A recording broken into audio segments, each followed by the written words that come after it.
Good morning, you lovely people. Welcome back to Lily White Lane. I hope that you're all having a really good Sunday and weekend wherever you are in the world and whatever you are planning to get up to today. If you're new here, make sure, if you haven't already, to smash that subscribe button, give it a rocky right hook, hit that like button as hard as you possibly can. Batter that notification bell like a haddock down your local fish and chip shop. And once you're done abusing all the buttons on the channel, be sure to comment all of your thoughts and opinions on yesterday's game and today's video down below.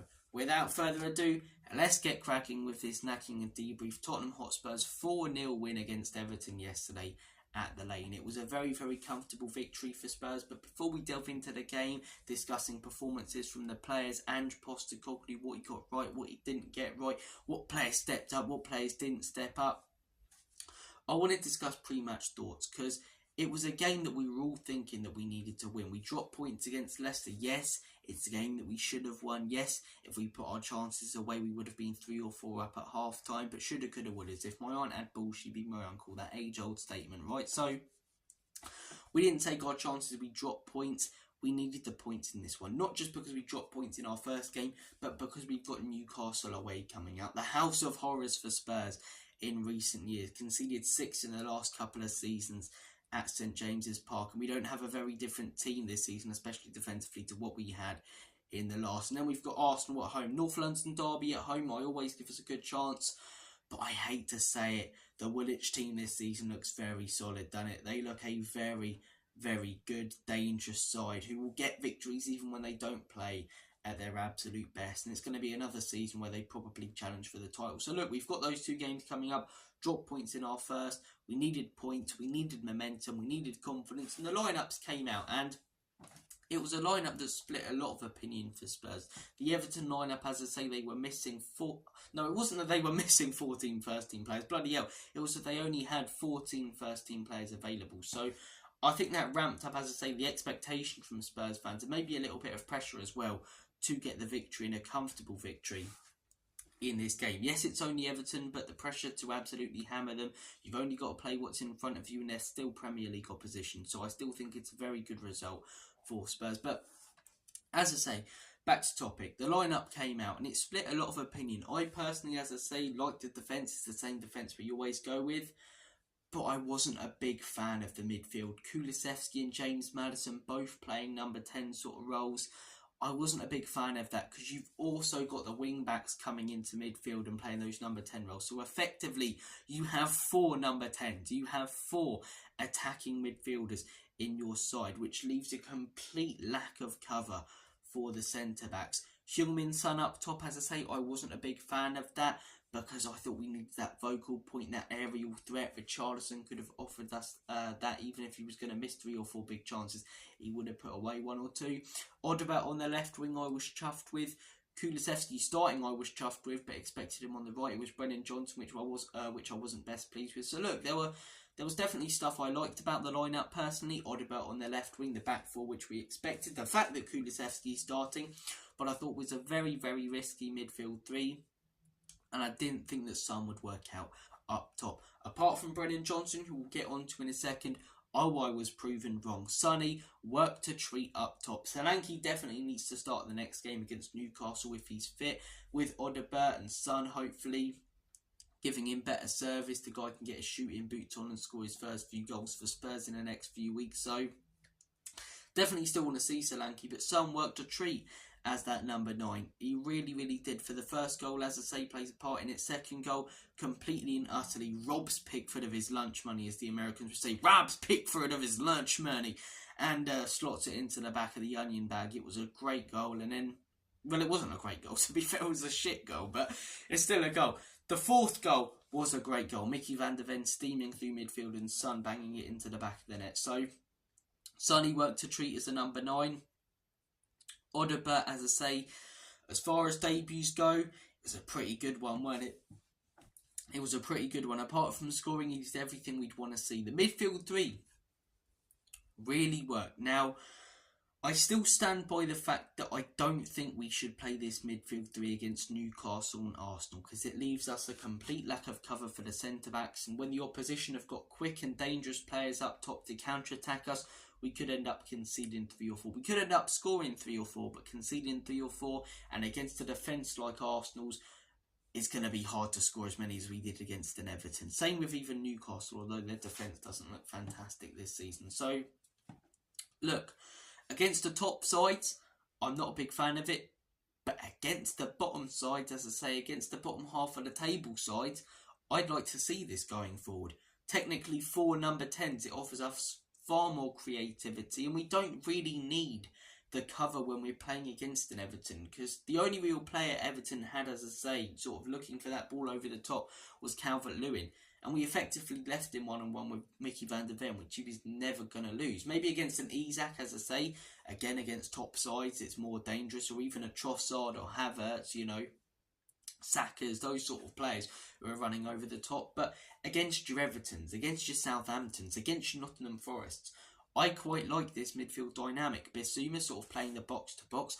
Maddison and Kulusevski as your number 10s. And then Udogie and Porro inverting. I'm not a big fan of inverting fullbacks. But then, especially against low blocks that are so narrow, you're constantly playing passes. You've constantly got creative players looking for passes. As I say, Kulusevski's brilliant at holding up the ball. Maddison will, you know, find his pinpoint accuracy at times in games, and you've got Udogie and Porro, who are both capable of scoring absolute bangers as well, and, you know, creating great chances. So, especially when Solanke comes back into the team against the bottom half of the table sides, I think we should play that same midfield. I think Bissouma, Maddison and Kulusevski works a treat. I really do. Kulusevski can play on the right wing fairly well, but again, his best position is sort of as a false nine or attacking midfielder. And when I saw him there next to James Maddison, again, thought it was a bit risky, but yesterday showed that against the bottom half of the table sides, who aren't really going to counter us as much, who don't have the quick players up top and who are going to defend very narrow, it's a huge asset. We're more creative, we look more dangerous, we create more chances,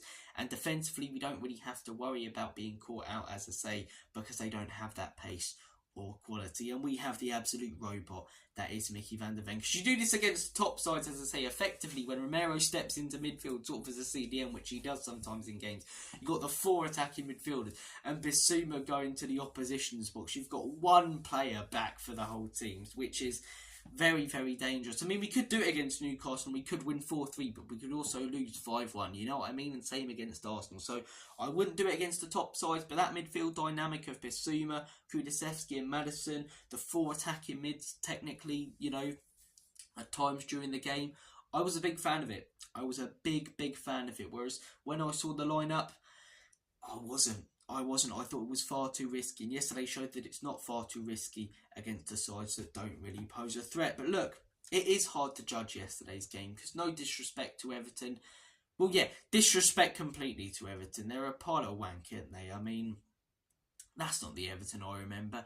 Everton have always been quite a good club that I like, as I say, sort of family club, good fans, Goodison Park, you know, good football as well. They've completely fell off. And you think about the fans who have watched them, you know, in the 80s and 90s, lift trophies and stuff. And then to look at them now, as I say, they're just a shambles. And they're a boring club as well. Not the football necessarily, because sometimes, yes, it can be defensive, but it can be really aggressive under Sean Dyche. But what they do every season, what's the ambition? Is it to climb the table and, you know, sort of break the curse? Because at the minute, every season, it feels like they start off crap. They have a good last few games that keeps them alive, that keeps them in the Premier League. And it's the same thing season after season, finishing 17th, 16th, 17th, 16th over the last sort of 4 or 5 years. And it's really boring. I think some Everton fans genuinely maybe wouldn't mind if they went down, because at least they get to see their team pretty much win every week with the parachute payments. They're likely to come back up. And as I say, finally that curse is broken. So, you know, finally that sort of pattern's done. So, look, it is hard to judge yesterday's game because it is only Everton. They are a terrible team. They did concede 3 at home against Brighton in their first game, which looks better now after Brighton's win yesterday. But as I say, it's still really bad. It's still really, really bad. But what I have to say about Spurs is you can only play what's in front of you. And whilst they are a bottom half of the table side, you've still got to pick them apart. You've still got to destroy them. And that's what we really struggled to do last season. And that's what the top teams do now. I'm not saying we're going to contend with the Arsenals and Manchester Cities. I still think we're going to finish within the regions of 4th and 7th this season. But what the Arsenals and Man Cities do. Man City did it yesterday. When they play against your bottom half of the table sides, your Forest, your Southamptons, your Ipswiches, your Evertons, your Bournemouths, your Wolves. Once they score one, they don't sit back a little bit. They don't fall off. They put the game to bed when they're having that good spell. And Spurs did it yesterday. Last season, we had good spells at times in games, but we never necessarily dominated a game apart from 3 or 4 occasions. We beat Newcastle 4-1. We had the 4-0 away against Aston Villa, the 5-2 against Burnley. Apart from those games, I can't remember many others where we completely and utterly dominated and scored 3 or 4 and, comfortably won the game. Whereas Arsenal and Man City pretty much do it every single time they play a bottom half of the table side. And whilst Everton are crap, whilst when Man City put 4 past Ipswich, they weren't great, you've got to still score those goals. You've got to get that comfortable win. It hugely helps you out with goal difference and confidence as well. And we did it yesterday. We scored the 4 goals. We kept a clean sheet, our first clean sheet in 18 home matches, which was great to see. And not a lot to be frustrated about.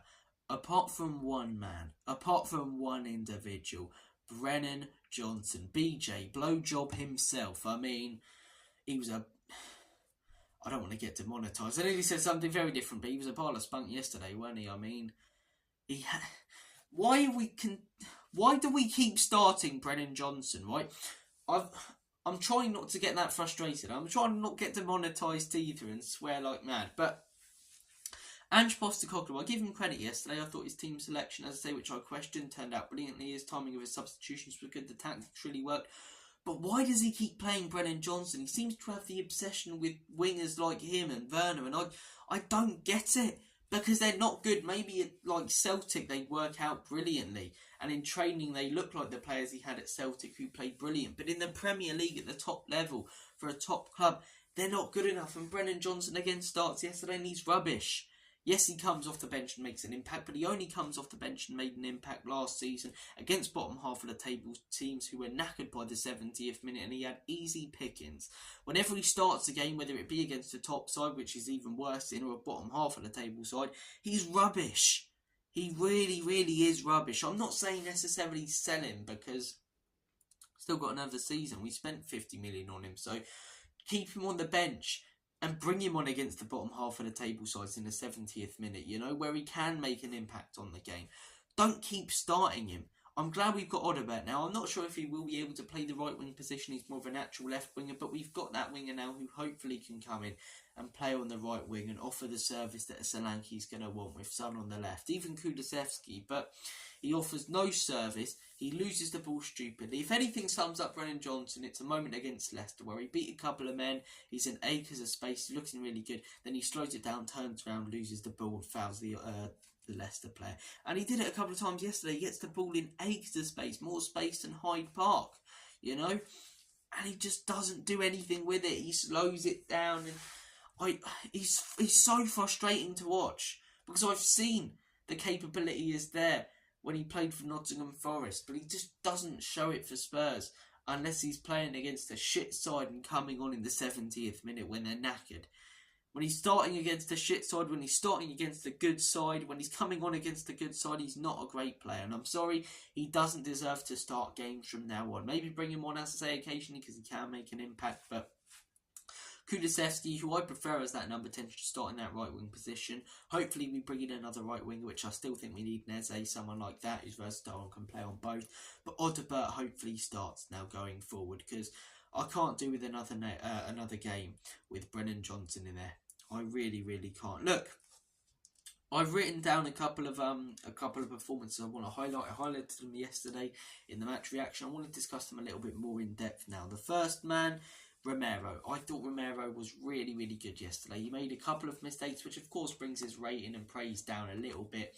But something that Romero did really well yesterday that we saw a fair few times in a fair few games last season, and hopefully he can do it playing forward, is almost stepping up into the midfield, and at times playing like a central defensive midfielder, like a quarterback in NFL. That's the best way I can describe it, sort of like a quarterback. You've got runners going forward, and he keeps thinking these brilliant balls. I mean, it was a real shame that a couple of times Maddison couldn't get the ball, as I say, under control, because Romero was playing some fantastic balls over the top and and that's a huge asset as well. You know, you've got a defender who's not only really competent at the back, but is also really capable of playing brilliant balls forward and being creative. So, look, it is a myth that our defenders are better than our attackers. So, yeah, but Christian Romero, as I say yesterday, made a couple of mistakes, but he recovered from them. He stepped up, some good headers away from corners that Everton had, and some brilliant balls forward. Obviously, got his header as well from our corner, his goal, which was brilliant. There's a reason this guy is the top scoring defender last season in the Premier League. He's fantastic. Now, a lot of fans called him world class. I'm not 100% sure about that, but I do think he is class. Maybe not world class, but he is class. He is a top level defender, and he shows it every time he goes for Argentina, and he shows it for Spurs. And if he was playing for an Arsenal or Man City with ridiculous quality all around him going forward as well, I reckon he'd be praised a lot more. Even if he was in a more defensive system, we'd concede far less goals than we have this season. And then I say this season, we've only conceded one, but then we have under Ange Postecoglou, because, as I say, that high line doesn't do our defenders any justice when they look at their stats and clean sheets. But you're bound to concede goals in this system, and Romero and Van der Ven were just brilliant yesterday and have been brilliant over the last few years. So, Romero, brilliant. That moves us nicely on to Mickey Van der Ven. Fantastic yesterday. That run through the middle. This guy is genuinely, in my opinion, the perfect centre-back for this system. The recovery pace that he has is ridiculous. The amount of times, as I say, he will cover for Romero or our wing-backs when the opposition are trying to counter-attack us and put in a brilliant tackle using his strength and pace. He's fantastic. Not only has he got the defensive capability, not only is he great in the air going forward and defensively, but he can sprint forward. He can play that left-back position if he wants and be creative. And yesterday, that fourth goal, man, a centre-back blitzing through the midfield like the Flash. Honestly, he was so good. The perfect pass to Son as well. Deservedly so, gets his assist. I love this guy. I really do. He's got the strength. He's got, as I say, the tenacity. Got a bit of dog in him as well. The recovery pace. He's so good.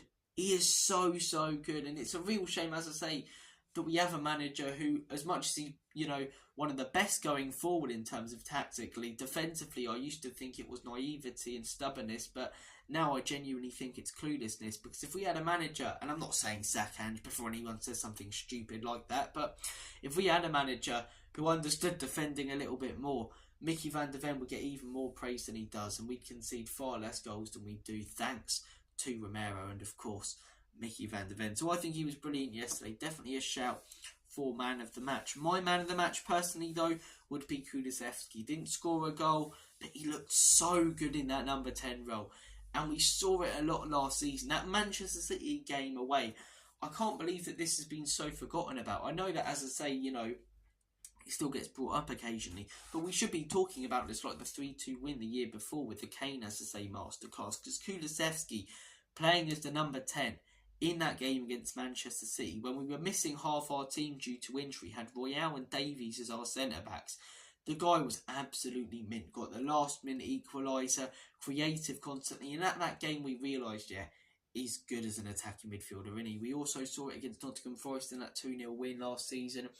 And then for the rest of the season, we sort of played him right wing or on the bench. And I didn't really get it because as an attacking midfielder, the guy's fantastic. We saw it again yesterday. We didn't see it against Leicester. When he came on, he looked fairly good. But on the right, he can be a little bit of a one-trick pony. Having said that, he's using his right foot a little bit more now, which is encouraging. But on the right wing, he's a little bit of a one-trick pony, and not like someone like Saka, where he's going to cut inside, but it's unpreventable because of how skillful and technical he is. But as an attacking midfielder, he's got that strength. As I say, he's got that bit of bite in him. He can score an absolute worldie as well. And he's creative. He really is. He works so well as a false nine. But as an attacking midfielder alongside Maddison, I think Maddison's lack of physicality is more than made up for with Kulusevski's. And Kulusevski's sometimes lack of creativity is more than made up for with Maddison's, as I say, either needle passes. So I think them two work so well together. And as I say, that midfield dynamic would love to see against bottom half of the tables more in the future. So Kulusevski, you look at his stats, he would be my man of the match. Bissouma, no better apology than that, mate. That's the best way you can say sorry, by doing your talking on the pitch. And it was a cracking performance from him. Odobert with a great debut. Obviously, bad performances. I've only put a couple. Maddison, I didn't put under bad performance, but I put okay. He wasn't necessarily outstanding or as good as the rest of them. Udogie looks like he's struggling still a little bit for fitness. Hopefully he can get that back, as I say, coming back from that injury. And Johnson, I mean, we don't need to go over that again. But look, that game is done and dusted in the books, as Mel B would say in Borsa Alexa. And yeah, on to Newcastle away. As I say, the house of horrors for Spurs over the last few years. I mean, the fish and chip shop for Spurs, because we get battered when we go there. So look, I'm hoping for a different result. Do I see it? If we play the same midfield as much as I've praised it yesterday, no, I think we lose that game maybe 4 or 5-2. If we play a Sarr in there with a Bissouma and Archie Gray and put Odobert up top, I think we stand a real good chance to get a result, because Newcastle haven't been fantastic. Obviously, they played their first game last week, narrowly won 1-0 down to 10 men. We'll see what they're all about again today with 11 men, hopefully for 90 minutes. Isak, you better get me some points, mate, in my FPL, because I need you this weekend. And yeah, I think, as I say, a lot of it depends on the lineup. A lot of it depends on how clinical we are and how clinical they are, so it is hard to judge, but I do think there will be goals, as there is in every single Spurs game. I'm either going with I'm either going with a 4-2 Newcastle win or a 2-2 draw. I think it's going to be one of those two results. We could get a win, as I say. I think there's going to be goals either way, and it depends on the lineups, in my opinion, as to how we set up and what the result turns out to be. But look, big game, as I say. We want them to keep the momentum going, keep the confidence going. I know it's only 2 games, but keep that unbeaten invincibility feel in the team, and head into that North London derby with real excitement and hype. But look, guys, you've been absolutely awesome. I've been Robbie from Lily White Lane. Take care of yourselves. Comment all of your thoughts down below on yesterday's game and the debrief. What were your big takeaways? And I'm not talking about the Chinese or Indian you had last night. I'm talking about your thoughts post-match after yesterday's 4-0 win. Do you agree with me on Johnson? Do you disagree? What did you think about the midfield dynamic, the lineup pre-match, the goals that we scored? All of that good malarkey down below. Take care of yourselves. And as always, come on you Spurs. In Big Andrew we trust. Enoch and Levy out.